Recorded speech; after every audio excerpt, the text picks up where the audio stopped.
Hello and welcome back to the channel. As always, I'm your host, Morgan. So last week, this polar vortex hit North America and kind of wreaked havoc in the Midwest and in the southern United States.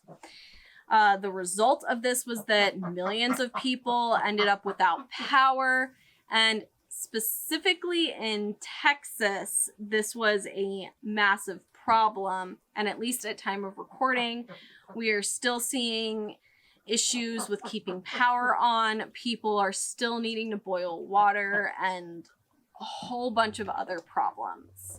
I know that there's been a lot of drama because Ted Cruz kind of pissed off and abandoned his whole state and tried to run away to Cancun, but we're not going to be talking about that today. What we're actually going to be talking about is how wind turbines keep getting blamed for the rolling blackouts in Texas, when in reality, the blackouts should be blamed on the inefficiency of the power grid, where green energy makes up about 10% total. So let's get into this. So before we really dig into the issue here, I'm responding directly to an article that was shared around in my Facebook feed. So first, let's take a look at the source that this article, and I use the word article loosely here, and we'll see why in a moment. The source is the Western Journal, and according to multiple bias checking resources, the Western Journal is right to far right leaning in its bias, and it's classified as a right-wing news and blogging site. So, news. It's known to use charged language. It's also known to fail fact-checking with claims that have little to no evidence to back them up, as well as claims that are demonstrably false. The article that we're looking at today is "The Polar Vortex is Proving Exactly Why Green Energy is a Disaster for America's Power Grid" by Christine Favocci. I do apologize for butchering your last name. However, before we respond, we need to declare a few issues that I found with this article. So first of all, this article is labeled a commentary article, so it's not necessarily the best for non-biased news, and it's kind of, in my opinion, a more official opinion piece.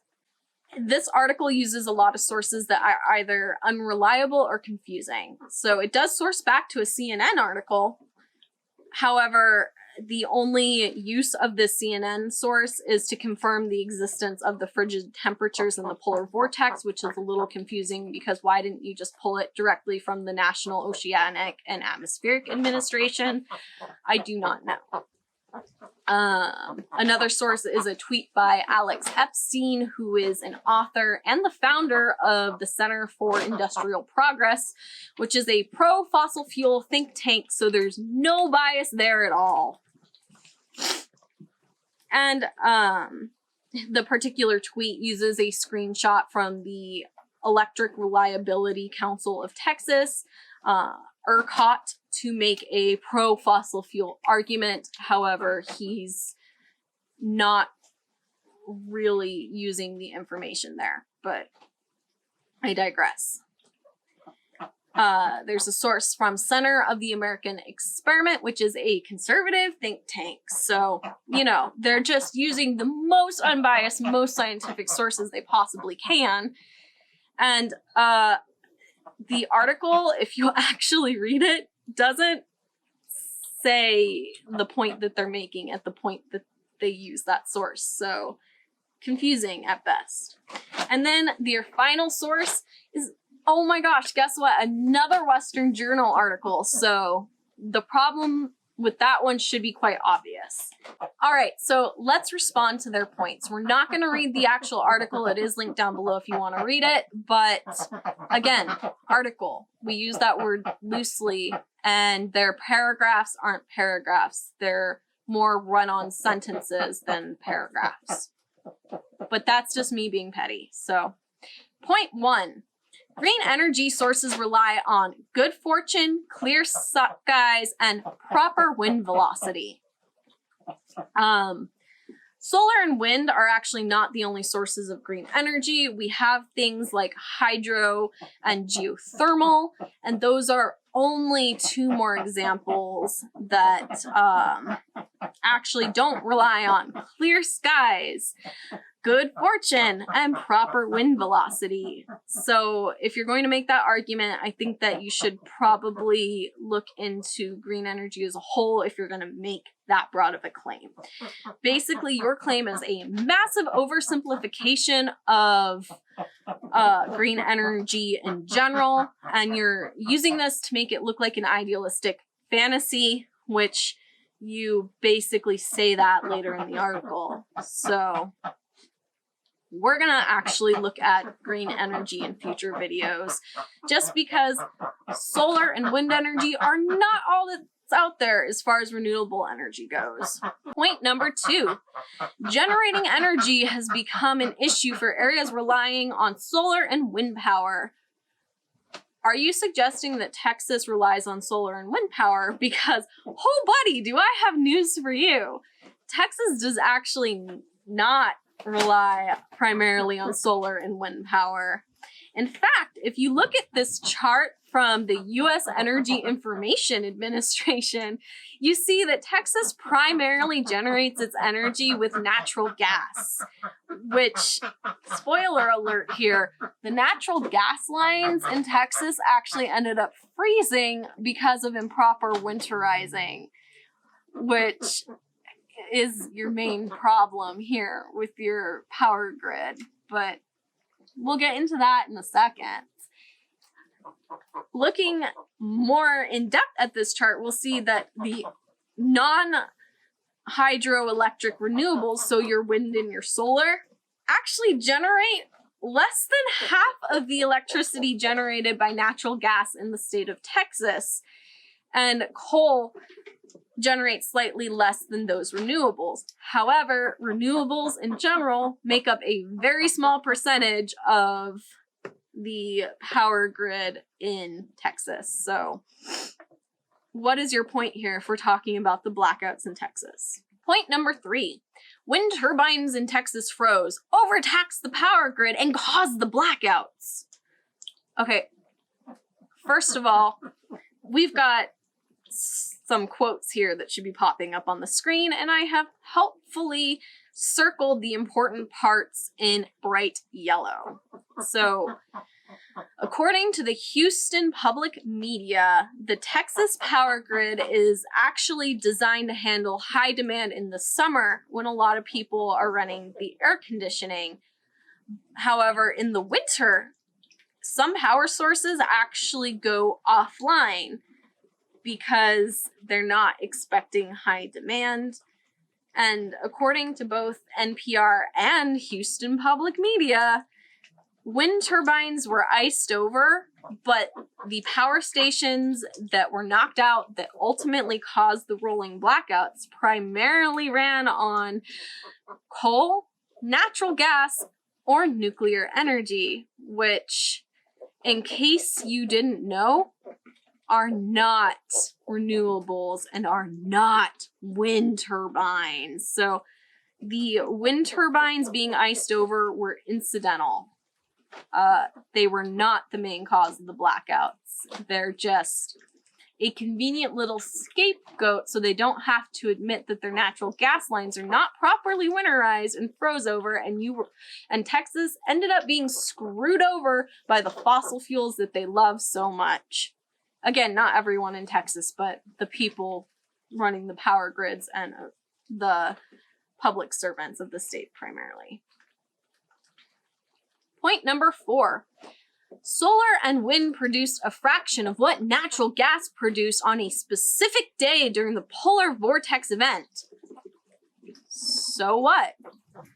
Texas already produces most of its electricity with natural gas. So this is not a compelling point, because since Texas produces most of its energy with natural gas, you would expect that on any specific day, solar and wind would only produce a fraction of what natural gas produces in the state that relies primarily on natural gas for energy production. So,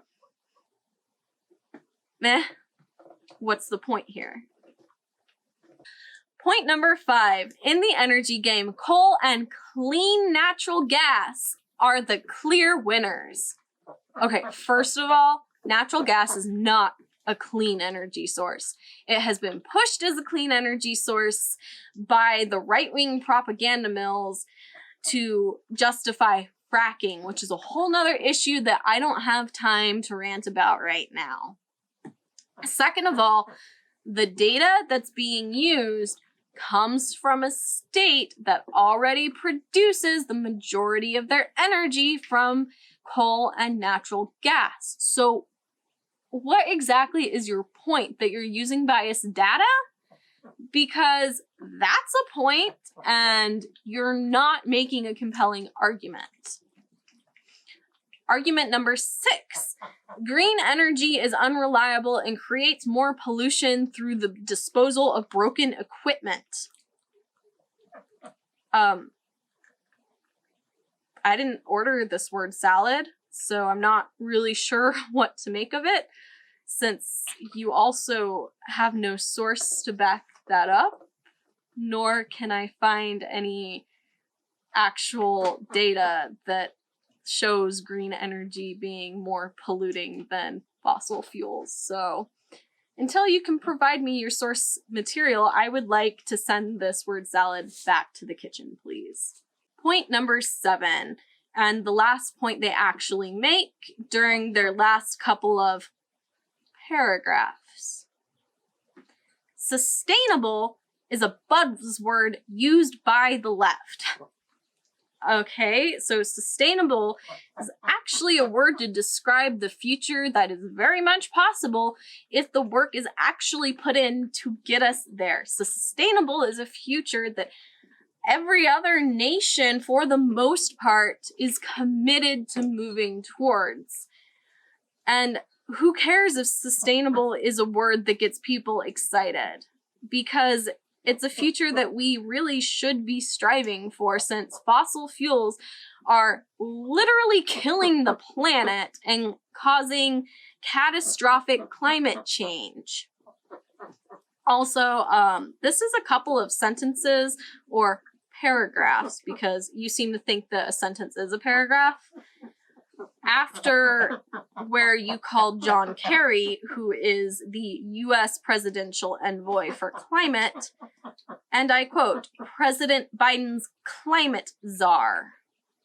So perhaps this particular point may be an instance of the pot calling the kettle black, as it were, because it is a little ironic to me that you blame the left of using loaded language and buzzwords directly after you used loaded language and buzzwords. But maybe I'm being a little petty pointing that out. So before we wrap up here, there's one more point that I would like to make that they didn't really address in their article. But it is a very interesting one that I think is worth looking at. And we have the source here. All of my sources are down in the description below because I believe in accountability for the claims we make. So the point that I want to make here is that the peak energy demand Texas saw on February 14th during this storm was substantially larger than the last winter peak energy demand they saw on January 17th of 2018. So it actually does make sense that the power grid that was already not designed for heavy use during the winter failed during this event. And the thing is, this may not have been able to be 100% avoided, but had the power grid been properly winterized, a lot of what happened could have been at least lessened. So to wrap up, no, green energy did not cause the Texas power grid to fail. The winter storm system and the power grid that was already not designed to handle massive demands during the winter caused the blackouts that left millions of people without power, has cost some people their lives, and caused a state of emergency in Texas. And articles like this and certain public officials, like the governor of Texas, that are spreading this blatant misinformation about wind turbines causing this disaster are literally to push the agenda that the Green New Deal and things like it are some sort of plot to make people's lives worse, when literally a sustainable future is beneficial for everybody. And I don't understand how people think that there's a catch with saving the planet, how somehow responding to climate change and trying to make things better for the planet is somehow like making it worse for people. I just don't get it. We are part of the planet, and right now Texas is in crisis, and it is entirely the fault of poor management in that power grid. It's entirely the fault of us ignoring climate change, and I don't think that we should be saying, well, they deserve it, blah, blah, blah. Right now, these are our counterparts that need help, and articles like this are literally just making things worse, because we need a solution. We need a connected power grid that's well managed and runs on sustainable, renewable energy sources. And blaming green energy for this disaster is only going to muddy the water and set us back. So, takeaway, fossil fuels failed you, Texas, and I will see you all in the next one. Thank you again for watching this video. Don't forget to like, comment, subscribe, and ring that bell if you would like to see more. And if you'd like to follow me on any of my other social medias, the links are down in the description below. Don't forget to check out thereptilegoth.com for all of my articles and blog posts. If you found any value in this video and you would like to help support the channel, please check out my Patreon page. That link is also in the description down below. And a special thanks goes out to my Diamond Dragon patron, Diane V. What you're doing is really helping me fund a dream here. I will see you guys all in the next one.